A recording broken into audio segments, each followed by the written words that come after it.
The rain in the Oregon Territory did not fall so much as it settled, a heavy, gray curtain that draped itself over the timbered ridges and seeped into the very bones of the earth. It was late autumn in the year 1886, and the town of Crestfall was little more than a collection of muddy thoroughfares and weathered false-front buildings huddled against the encroaching expanse of the wilderness. The air smelled of wet pine needles, wood smoke, and the sharp metallic tang of cold mud. On the wooden platform of the Crestfall railway station, Clara Marsh stood perfectly still, her leather valise resting by her boots, her hands folded neatly in the pockets of her heavy wool coat. She was 26 years old, a woman of practical features and quiet endurance, possessing a stillness that most people mistook for meekness. She watched the steam from the departing locomotive dissolve into the mist, taking with it the last connection to the life she had known in the East. She did not look back. There was nothing left to look back upon, only the empty rooms of a house that no longer belonged to her and the lingering quiet of a solitary existence. She had come across the country for a very specific reason, forged through 7 weeks of plain, honest correspondence with a man she had never met. The letters had been devoid of romance, empty of the flowery sentiments that filled the penny dreadfuls and the hopeful imaginings of younger girls. They had been written on thick, rough paper, the handwriting bold and sharply angled, speaking only of hard work and fair expectations. Mr. Eli Denton had stated his situation with a bluntness she had found surprisingly comforting. He owned a cattle ranch situated 14 miles from the town line. The work was endless, the winters were brutal, and the isolation was absolute. He had stated that his mother had passed away the previous winter, leaving the domestic side of the ranch in a state of disrepair that he and his hired hands had neither the time nor the inclination to remedy. He required a wife who understood the practical realities of a frontier life, a woman who would not weep at the sight of mud on the floorboards or the sound of coyotes howling in the dark. In return, he offered a legal name, the protection of a solid roof, and the promise of a life built on mutual respect and shared labor. Clara had written back with equal candor. She had detailed her ability to mend clothes, her experience in tending a small kitchen garden, and her willingness to work from dawn until dusk without complaint. She had not, however, mentioned what she could do with a cast-iron stove and a pantry full of raw ingredients. It had not seemed entirely relevant to a man who only asked for a person who would not complain about the cold. A wagon materialized from the gray mist, the broad-chested draft horses pulling through the deep, churning mud with steady, rhythmic steps. The man holding the reins sat tall and square-shouldered on the wooden bench, his face shadowed by the wide brim of a dark felt hat. The rain beaded on his waxed canvas slicker, running down the deep creases of his sleeves. He brought the team to a halt beside the platform, the wooden wheels grinding against the gravel. He wrapped the leather lines around the brake lever and stepped down, his boots sinking into the muck. He was a man weathered by the elements, his features carved from the same hard, unyielding landscape that surrounded them. His eyes, when they met hers, were a pale, startling gray, clear and direct, betraying no immediate emotion. He touched the brim of his hat. "Miss Marsh," he said. His voice was a low, resonant rumble, scraping like rough timber against the damp air. "Mr. Denton," Clara replied, her tone matching his in its even, measured cadence. She did not offer a nervous smile, nor did she fidget with the cuffs of her coat. She simply looked at him, taking the measure of the man who was to be her husband. He was solid. That was the word that came to her mind. He possessed a physical density, a groundedness that suggested he could withstand the fiercest gales and the heaviest snows without bending. He nodded once, a brief acknowledgement of her presence and her composure, before turning his attention to her trunk. He lifted the heavy wooden crate with an easy rolling strength, hauling it over the tailgate of the wagon and shoving it flush against the wooden bench. He did not ask if she was tired from the journey. He did not ask if the rain bothered her. He merely offered a large, calloused hand to help her up onto the seat. She took it, feeling the rough texture of his skin, the heat radiating from his grip despite the cold. She settled herself on the hard wooden planks, arranging her skirts and pulling her coat tighter against the wind. He climbed up beside her, unwrapped the lines, and clicked his tongue to the horses. The wagon lurched forward, beginning the long, slow crawl toward the Denton ranch. The 14 miles took nearly 3 hours. The silence between them was not the tense, brittle silence of two strangers searching for words, but rather a heavy, settling quiet, like the snow that would soon fall upon the ridges. Clara watched the landscape unfold, a sprawling canvas of dark evergreens, jagged rock faces, and rolling hills of dead yellow grass. It was a harsh country, unforgiving and vast, and she felt a strange, quiet thrill at the sight of it. It was a place where a person could disappear, where a person could build something entirely new without the weight of the past dragging them down. Eli focused entirely on the road, his hands steady on the leather lines, his eyes scanning the horizon with the practiced vigilance of a man who makes his living from the land. He did not attempt to fill the quiet with idle chatter. He did not ask about the East. He did not ask about her journey. He simply drove. When they finally crested the last ridge, the Denton ranch lay spread out in the valley below. It was a functional, unadorned operation. A large, weathered barn stood to the north, surrounded by a maze of wooden corrals and holding pens. To the south, tucked against a grove of towering firs, sat the main house. It was a 2-story structure built of rough-hewn timber, its roof pitched steep to shed the winter snows. A porch wrapped around 3 sides, the floorboards gray and splintered. Smoke drifted lazily from the stone chimney, a thin gray ribbon against the darker gray of the sky. As the wagon pulled into the yard, a hound dog emerged from beneath the porch, shaking itself and letting out a low, interrogative bark. Several horses stood huddled in the lee of the barn, their coats dark with rain. It was a place of work, a place where survival took precedence over comfort. Eli brought the wagon to a halt near the porch steps. He secured the lines, stepped down, and moved to the back to retrieve her trunk. He hoisted it onto his shoulder as if it weighed no more than a sack of grain. He carried it up the steps, pushed the heavy wooden door open with his boot, and stepped inside. Clara followed, stepping over the threshold into her new life. The interior of the house was exactly as she had expected, yet somehow more desolate. The air was stale, carrying the lingering scent of old grease, damp wool, and the unmistakable odor of neglect. The main room was large, dominated by a massive stone fireplace on one wall and a long, scarred wooden table in the center. The floorboards were dull, coated in a fine layer of dust and dried mud. A few pieces of heavy, dark furniture sat awkwardly in the corners, looking abandoned. It was a house that had lost its center, a place inhabited by men who only used it as a shelter from the rain and a place to sleep. Eli set the trunk down near the foot of the narrow wooden staircase that led to the upper floor. He stood up, wiping a hand across his jaw. She looked around the room, perhaps seeing it for the first time through the eyes of a stranger. A brief flicker of something, perhaps apology, perhaps mere resignation, crossed his features. "The men sleep in the bunkhouse out back," he said, his voice flat in the empty room. "I take the room at the top of the stairs on the right. Your room is the one on the left." He did not look at her as he spoke. "The kitchen is through that door. There is wood on the porch. The pump is primed." Clara nodded. "Thank you, Mr. Denton." He turned back toward the front door. "I have a sick calf in the lower pen," he said, his hand resting on the iron latch. "I will be in the barn until evening. The men will be back at sundown. We eat then." It was not a request. It was a statement of fact, the laying down of the rhythm of the ranch. He opened the door and stepped back out into the rain, pulling it shut behind him with a solid click. Clara stood alone in the center of the silent room. She did not weep. She did not sigh.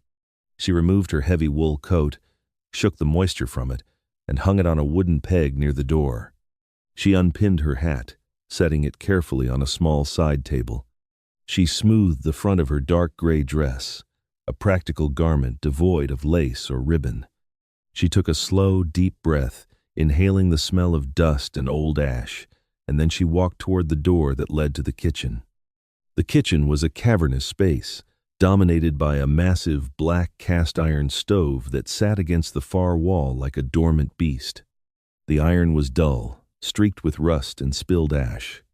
The wooden counters were sticky with the residue of countless hastily prepared meals. A large, deep sink held a stack of unwashed tin plates and iron skillets. The shelves of the pantry were sparsely populated. There were sacks of flour and sugar, hardened by dampness. There was a tin of coarse salt, a jar of dried beans, a crock of lard, and a large burlap sack of potatoes that smelled faintly of earth and decay. Hanging from a hook in the cool pantry was a large cut of beef, wrapped in cheesecloth, its edges beginning to dry and darken. It was a kitchen that had not seen the touch of a careful hand in over a year. The men, she surmised, had been subsisting on whatever could be boiled in a single pot or fried in an inch of grease. Clara rolled the sleeves of her dress up past her elbows, revealing pale, strong forearms. She found a heavy canvas apron hanging on a nail and tied it securely around her waist. She walked out to the porch, gathered an armful of split cedar and kindling, and returned to the stove. She cleaned the firebox, sweeping out the old gray ash, and expertly laid a new fire. She struck a sulfur match against the iron flank of the stove, the sharp scent of brimstone flaring for a moment before the kindling caught. Within minutes, the fire was roaring, the cast iron beginning to crackle and pop as the heat spread through its heavy plates. She filled a large copper kettle from the pump and set it over the hottest part of the stove to boil. While the water heated, she turned her attention to the pantry. She brought the cut of beef to the wooden block. It was a tough cut, likely from an older steer, the kind of meat that required time and patience to yield its flavor. She unsheathed a heavy kitchen knife, sharpened it against a steel rod with quick, rhythmic strokes, and began to trim the excess fat, rendering it down in a deep iron Dutch oven. She cut the meat into large, uniform chunks, dredging them lightly in seasoned flour before dropping them into the hot fat. The kitchen immediately filled with the rich, savory hiss of searing meat, the smell masking the stale odor of the room. She browned the beef on all sides, sealing in the juices, before removing it and tossing in chopped onions and withered carrots she had salvaged from the bottom of the root bin. She deglazed the heavy pot with a splash of dark vinegar and a cup of water, scraping the browned bits from the bottom, before returning the meat to the pot, covering it, and moving it to the back of the stove to simmer slow and low for the next several hours. She did not stop. She moved with a practiced, fluid grace, a silent choreography of domestic labor. She scrubbed the wooden counters with hot water and strong lye soap until the wood gleamed pale and clean. She washed the tin plates and the skillets, drying them and stacking them neatly on the shelves. She found a crock of active yeast starter tucked in a dark corner of the pantry, smelling sharply of fermentation. She measured out flour, salt, and warm water, mixing the dough in a large wooden bowl. She turned it out onto the clean counter, kneading it with strong, rhythmic pushes of her palms, feeling the dough transform beneath her hands from a shaggy mass into a smooth, elastic sphere. She set it near the warmth of the stove to rise, covering it with a clean linen cloth. The afternoon wore on, the gray light outside the windows deepening into the bruised purple of early evening. The rain continued its steady drumming against the roof. Inside, the kitchen was transformed. The damp chill had been banished, replaced by a radiant, enveloping warmth. The air was thick with a symphony of smells, the deep, earthy aroma of the slow-roasting beef, the sharp, clean scent of lye soap, and the sweet, yeasty perfume of rising bread. Clara peeled a dozen potatoes, dropping them into a pot of salted water to boil. She punched down the dough, shaped it into 2 large, round loaves, and slid them into the oven. From a tin she had discovered hidden behind the flour sacks, She retrieved a handful of dried apples.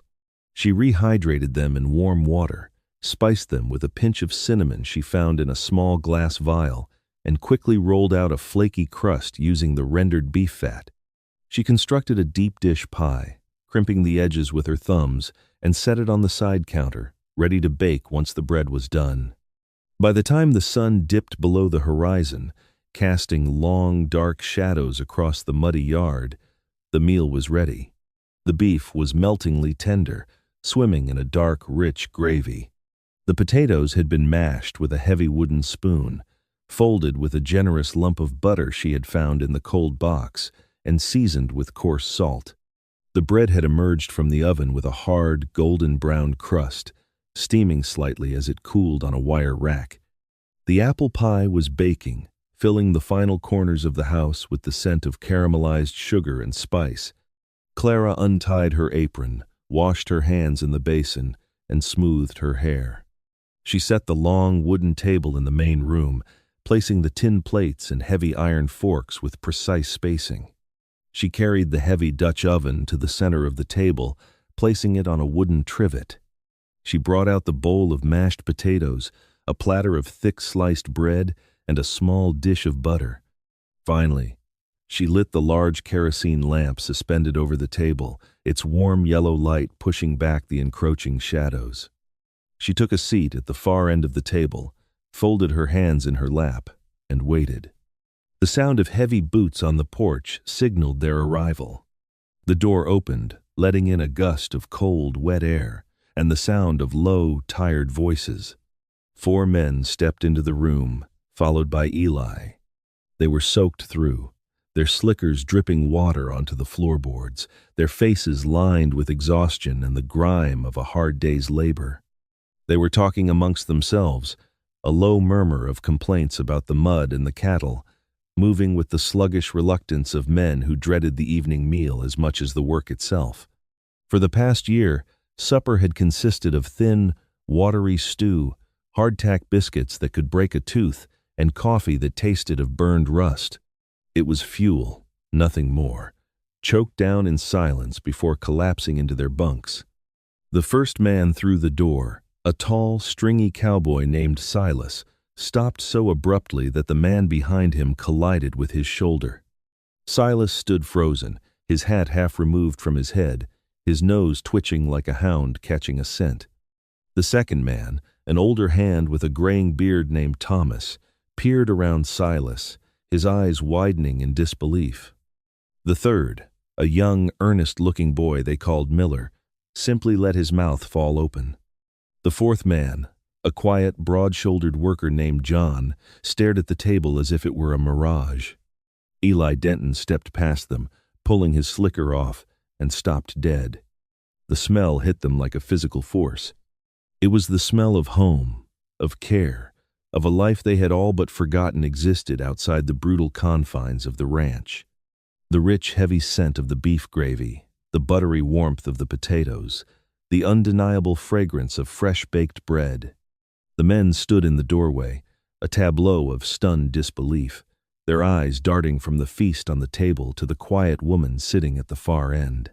Clara did not smile. She did not preen or seek validation. She merely looked at them, her expression calm and expectant. "Gentlemen," she said, her voice clear in the heavy silence, "supper is ready. I suggest you wash up while it is hot." No one said a word. They moved with a sudden, frantic urgency, shedding their wet outer garments, splashing water from the basin onto their faces and hands, scrubbing at the dirt with a rough towel. They approached the table with a reverence bordering on the religious, pulling out their chairs with uncharacteristic care. Eli took his seat at the head of the table, opposite Clara. He looked at the Dutch oven, then at the bread, then at her. He did not speak. He picked up the heavy iron serving spoon and began to dish the food onto the tin plates, passing them down the line. The silence that descended upon the room was absolute, broken only by the clinking of forks against tin and the soft sounds of chewing. The men ate with a focused, desperate intensity. Silas closed his eyes as he tasted the gravy. Old Thomas let out a low, involuntary groan of pleasure as he bit into the soft, buttered bread. Young Miller ate so fast he nearly choked, forcing himself to slow down only to savor the tender beef. They ate as if they had been starving for a year, which, in a way, they had been. They did not speak because words would have been a distraction, an insult to the food before them. Clara ate small, deliberate bites, watching the men, noting their reactions, cataloging their behaviors. Eli ate steadily, his movements methodical. Midway through his first plate, he set his fork down. The heavy iron clattered softly against the tin.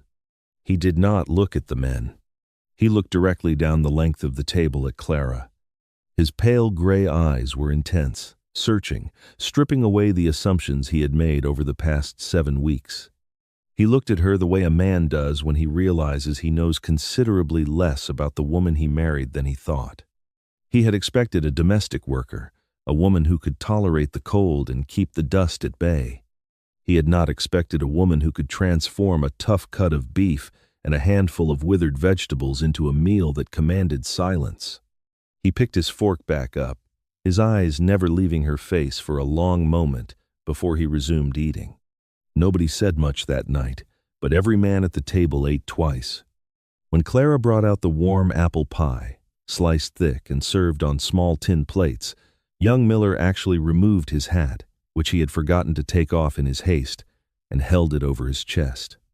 After the meal, the men cleared their own plates, a task they had never performed in the history of the ranch, carrying them to the sink with careful hands. They tipped their hats to Clara as they filed out the door toward the bunkhouse, their steps lighter, their posture straighter. Eli remained at the table, watching Clara as she began to gather the remaining dishes. "You did not mention this in your letters," he said, his voice quiet in the empty room. She paused, a stack of tin plates in her hands. "You did not ask if I could cook, Mr. Denton. You asked if I was afraid of hard work. I am not." He nodded slowly, a small, almost imperceptible shift in his jaw. "I see that." He stood up, pushed his chair in, and walked toward the stairs. "Good night, Clara." It was the first time he had used her given name. "Good night, Eli," she replied, turning back to the sink. In the weeks that followed, the rhythm of the Denton ranch shifted. It was a subtle change, felt more than seen, like the slow turning of the season from autumn to winter. The rain turned to sleet, and then to a hard, driving snow that blanketed the valley in white. The work grew harder, the days shorter, the cold more biting. Yet, the atmosphere around the main house and the bunkhouse grew warmer. Clara became the quiet, unseen center of gravity for the operation. She did not demand attention. She did not chatter. She worked with a relentless, quiet efficiency, ensuring that the fires were always lit, the coffee was always hot and strong, and the meals were heavy and restorative. But Clara did more than cook and clean. She watched. She possessed a sharp, analytical mind, honed by years of silent observation, and she turned this intellect upon the men of the ranch. She noticed things that the men never announced, things they hid behind their stoic facades. She saw the way old Thomas favored his left leg when the temperature dropped below freezing, the subtle wince he tried to hide when dismounting his horse. She saw the way young Miller lingered near the desk in the main room, his eyes tracing the columns of numbers in Eli's ledger book, a silent hunger for something more than just shoveling manure and moving cattle. She saw the way Silas worked an extra hour every evening, checking the perimeter fences, fixing latches that weren't his responsibility, staying out of a deep, unspoken loyalty to Eli when a man of his skill should have been moving on to run his own spread. She did not speak of these observations. She acted on them. She left a small tin of potent willow bark liniment on the edge of the porch, exactly where Thomas would find it before his morning chores. She did not say it was for him, she simply left it. 2 days later, the tin was empty, and Thomas's limp was less pronounced. She left an old, discarded copy of a mathematics primer on the table near the lamp, open to a page on compound interest. The next morning, the book was gone, tucked into young Miller's saddlebag. She mended Silas's heavy canvas coat, reinforcing the torn shoulder with thick, waxed thread, leaving it folded neatly on the bench. Silas never thanked her directly, but he chopped twice as much wood for the kitchen stove the next day. Eli noticed. He was a man of few words, a man who lived entirely in the physical world of cattle and weather and wood, but he was not blind. He saw the liniment. He saw the mended coat. He saw the way the men looked at Clara, not just with gratitude for the food, but with a deep, abiding respect. He saw that she was tending to his crew in ways he had never considered, managing their ailments and their pride with a deft, invisible hand. He found himself watching her more often. He watched the way she stood at the window, looking out over the snow-covered valley. He watched the way her hands moved when she kneaded bread, strong and sure. He watched the firelight catch the stray strands of hair that escaped her practical bun. He felt a strange quiet settling in his chest whenever he walked into the warm kitchen, a feeling of absolute rightness that he did not know how to name. The catalyst arrived in late November, blowing in with the first major blizzard of the year. The Vance Ranch, a massive, well-funded operation across the ridge, had lost several hands to a mining boom further north. Desperate for experienced men to manage their winter herds, they began sending riders into the valley, offering wages that were near double what Eli could afford to pay. It was a brutal, economic reality of the frontier.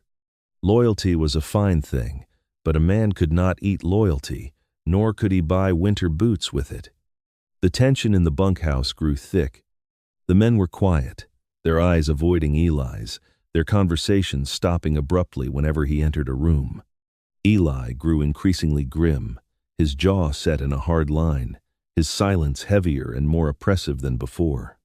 He spent longer hours out in the freezing cold, riding the fence lines alone, trying to calculate how he could keep the ranch running if he lost his crew. One evening, after a particularly silent and strained supper, the men retreated quickly to the bunkhouse. Eli remained at the table, staring down at his empty tin plate, his hands resting flat on the wooden surface. The fire cracked in the hearth, casting long, dancing shadows across his face. Clara moved quietly around the kitchen, washing the dishes, wiping down the counters. She could feel the weight of his worry, a palpable force in the room. She dried her hands on her apron, untied it, and draped it over a chair. She walked into the main room and sat down in the chair adjacent to him. She did not speak immediately. She waited, letting the silence stretch out, allowing him the space to acknowledge her presence. "Vance is pulling my men," Eli said finally, his voice rough, staring straight ahead. "He is offering $20 a month more. I cannot match it. The herd is too small this year. If I lose them before the deep snows hit, I will lose the herd. If I lose the herd, I lose the ranch." It was the most he had spoken at one time since she had arrived. It was an admission of vulnerability, a crack in the solid, unyielding facade he presented to the world. Clara looked at his hands, seeing the dirt ground into the deep creases of his skin, the scars across his knuckles. "They are good men," Clara said evenly. "But they are men. They require different things." Eli turned his head slowly, his pale eyes fixing on her. "They require money, Clara. That is what men require." "Some require money," she corrected gently, meeting his gaze without flinching. "Silas requires money, yes, but more than that, he requires a reason to stay that honors his skill. He is not a junior hand. He stays out of loyalty to you, but his pride is chafing. Young Miller does not care about the $20. He cares about the future. He wants to know how the business works, not just how to rope a steer. And Thomas. Thomas is old, Eli. He is terrified of the winter. He is terrified of breaking down and being turned out. He needs to know he has a place here, even if he cannot ride 14 hours a day." Eli stared at her, the silence stretching out, heavy with the weight of her words. He looked at her as if she had just spoken in tongues, as if she had suddenly revealed a map to a country he had lived in all his life but never truly seen. "How do you know this?" he asked, his voice barely above a whisper. "Because I watch them," Clara said simply. "You look at the herd, Eli. You look at the sky. You look at the fences. I look at the men." He turned his body fully toward her, leaning forward slightly, his forearms resting on his knees. The firelight caught the sharp planes of his face. "And what do you think I should do about it?" It was the question, the pivot point. He was not asking for domestic advice. He was asking for a partner's counsel. He was asking her to help him save his livelihood. "You do not need to match Vance's wages," Clara said, her voice steady, leaning into the conversation. "You need to give them what Vance cannot. You make Silas your foreman. You give him a small percentage of the spring calf crop instead of a wage increase. It ties his success to yours, and it gives him the respect he has earned. You bring Miller into this room 2 nights a week. You open the ledgers. You teach him the tallies and the accounts. You give him a future. And Thomas, you take him off the rough string. You put him in charge of the barns, the tack, and the winter feed. You tell him his experience is worth more than his knees, and that he has a bunk here as long as he draws breath." Eli did not move. He did not blink. He absorbed her words, rolling them over in his mind, testing their weight and their truth. He could see the absolute logic in it. It was brilliant in its simplicity, born of a deep, empathetic understanding of human nature that he completely lacked. He looked at this woman, this quiet, practical woman who had arrived on a train 7 weeks ago with a single trunk and no complaints. He saw the strength in the set of her shoulders, the intelligence burning bright in her eyes. He realized, with a sudden, forceful clarity, that the ranch was no longer just his. It was theirs. He stood up slowly. He walked to the window, looking out at the blowing snow, the dark shapes of the pines thrashing in the wind. He stood there for a long time, the silence stretching out between them. Then he turned back. He walked to where she sat, stopping mere inches from her chair. He looked down at her. "I am a slow man, Clara," he said, his voice dropping into a low, resonant register. "I see the cattle. I see the weather. I miss the things that are standing right in front of me." Clara looked up at him, her hands folded quietly in her lap. "You saw enough to ask me to come." "I asked for a worker," Eli said, his tone blunt, stripping away any pretense. "I asked for someone to keep the dust down and the fires lit. I was a fool." He reached out, his large, rough hand gently touching the side of her face. His thumb brushed against her cheekbone. It was the first time he had touched her with anything other than practical necessity. "I would like to stay in this room, Clara. Not as your employer. Not as a man who needs his house kept. I would like to stay as your husband." Clara did not pull away from his touch. She felt the heat of his hand, the steady, solid reality of the man standing before her. She had come here for survival, for a quiet place to exist. She had found something entirely different. She had found a partner. She reached up, placing her smaller hand over his. "It took you long enough, Mr. Denton," she said, a faint, dry smile touching the corners of her mouth. "I told you," he replied, a low rumble of amusement in his chest. "I am slow." The next morning, before the men could saddle their horses to ride out to the Vance spread, Eli called them into the barn. He spoke plainly. He offered Silas the foreman position and a cut of the calves. He offered Miller the ledger books. He offered Thomas the barn and a permanent home. No one left for the Vance ranch. They stayed, not for the money, but because they were seen, because they were valued. They stayed because of the quiet woman in the kitchen who had noticed their limps and their ambitions, and the steady man who had been wise enough to listen to her. 5 years later, the Denton Ranch was no longer a struggling operation clinging to the edge of the wilderness. It was a thriving, expansive spread. The original house had been expanded, the gray wood painted a crisp white, the porch widened to accommodate heavy wooden rocking chairs. The bunkhouse was full of men who stayed year after year, loyal to the foreman, Silas, and fiercely protective of the family in the main house. Young Miller had become the bookkeeper, managing the complex accounts of a growing cattle empire. Old Thomas spent his days in the warm barn, mending harnesses and telling tall tales to anyone who would listen. On a warm summer evening, Eli and Clara sat on the wide front porch. The air was sweet with the smell of wild sage and drying grass. The sun was setting, casting a golden light over the valley, painting the distant peaks in shades of violet and rose. Inside the house, the sounds of their two young children getting ready for bed echoed softly through the open windows. Clara sat in a rocking chair, a basket of mending in her lap, her needle moving with practiced, rhythmic precision.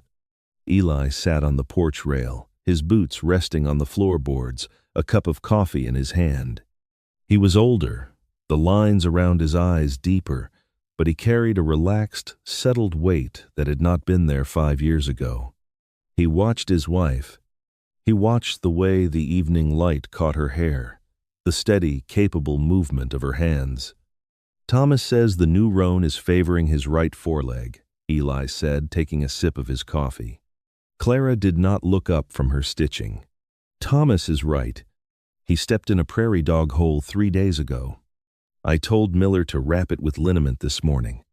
Eli smiled, a slow, deep expression of absolute contentment.